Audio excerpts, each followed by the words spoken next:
پھر حضرت قتادہ کی روایت ہے کہ حضرت صلی اللہ علیہ وآلہ وسلم نے فرمایا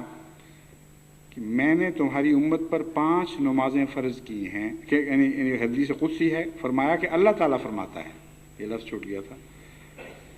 حضرت صلی اللہ علیہ وسلم نے فرمایا کہ اللہ تعالیٰ فرماتا ہے کہ میں نے تمہاری امت پر 5 نمازیں فرض کی ہیں اور اپنے حضور یہ عہد باندھا ہے کہ جو کوئی بھی انہیں ان کے وقت پر ادا کرتے ہوئے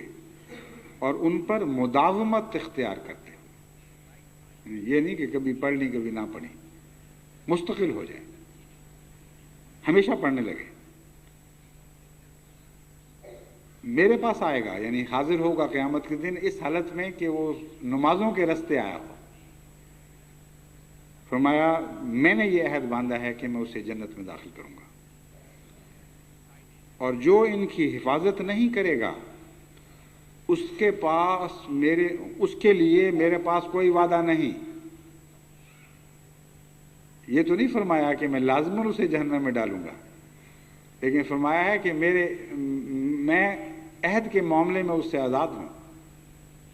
پھر وہ میرے حضور کوئی وعدہ نہیں پیش کر سکتا کہ اے خدا تو نے وعدہ کیا تھا کہ مجھے جنت میں ڈالے گا، بس میں تو اس راہ سے حاضر ہوں اور مجھے جنت عطا کر۔ تو کتنی اہمیت ہے 5 وقتہ نمازوں کو، اور افسوس ہے کہ ابھی تک 100% جماعت کے متعلق میں یقین اور اطمینان سے نہیں کہہ سکتا کہ سارے 5 وقتہ نماز پر قائم ہو چکے ہیں اور اس کی حفاظت کرتے ہیں، کیونکہ حضرت صلی اللہ علیہ وآلہ وسلم نے اس حدیث قدسی میں 2 باتیں بیان فرمائی ہیں۔ ایک نماز کا قائم کرنا، اسے اپنی تمام لوازم اور شرائط کے ساتھ کھڑا کرنا، اور دوسرا ہے پھر اس کی حفاظت کرنا، ضائع نہ ہونے دینا۔ کبھی نیند کے غلبے ہوتے ہیں، کبھی دوسرے کام ہوتے ہیں، کبھی دنیا کے پھندوں میں انسان پھنسا ہوا ہوتا ہے۔ جو حفاظت کرنے والا ہے وہ جس طرح شیرنی اپنے بچوں کی حفاظت کرتی ہے، وہ نماز کو کسی پہلو سے بھی آنچ نہیں آنے دیتا، ہر خطرے سے اس کو بچاتا ہے۔ بس اگر جماعت احمدیہ اس طریق کو اختیار کرے تو یہ وہ طریق ہے جس طریق سے خدا تعالیٰ کی لقاء نصیب ہوگی، ورنہ تصوراتی عشق سے کچھ بھی نہیں ملے گا۔ پھر حضرت عبداللہ بن الشخیر یا شخیر ہے غالباً، عبداللہ بن الشخیر اپنے والد سے روایت کرتے ہیں، قال اتیت رسول اللہ صلی اللہ علیہ وسلم ویصلی ولجوفہ، یہ لفظ جو ہے عزیر کا عزیر المرجل من البکاء۔ عبداللہ بن شخیر اپنے باپ سے روایت کرتے ہیں کہ انہوں نے بتایا کہ میں رسول کریم صلی اللہ علیہ وسلم کی خدمت میں حاضر ہوا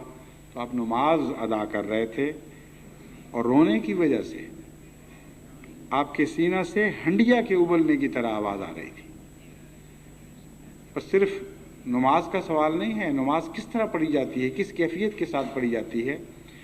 یہ بھی سمجھنا ضروری ہے۔ بس پہلے تو نمازوں کے لیے وہ ہنڈیا تو بنائیں جس ہنڈیا سے ابلنے کی آواز آئے گی۔ اگر نماز کا بدن ہی قائم نہ ہو، اگر 5 وقتہ نمازوں کی حفاظت نہ ہو، تو وہ کون سی ہنڈیا ہے جس سے ابلنے کی آواز آئے گی؟ بس آپ کا سینہ تب اس ہنڈیا کی طرح بنے گا جب ہنڈیا موجود ہوگی اور وہ نمازوں کی ہنڈیا ہے۔ اگر نہیں ہے تو اس کو حاصل کریں، اس کے بغیر تو روحانیت کے جوش مارنے کا کوئی سوال نہیں پیدا ہوتا۔ روحانیت کہاں بٹھائیں گے آپ؟ حضرت صلی اللہ علیہ وسلم نے اپنے عمل سے بتا دیا کہ آپ نمازوں کے برتن میں اپنے محبت کو حضور صلی اللہ علیہ وسلم کے حضور اور خدا تعالیٰ کے حضور پیش کرتے تھے، اور نمازوں میں لپٹی ہوئی آپ کی روح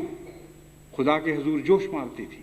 گزرے ہوئے 100 سال کی تاریخ گواہ ہے، سائے کی طرح سایہ فگن ہم پہ خدا ہے۔ گزرے ہوئے 100 سال کی تاریخ گواہ ہے، سائے کی طرح سایہ فگن ہم پہ خدا ہے.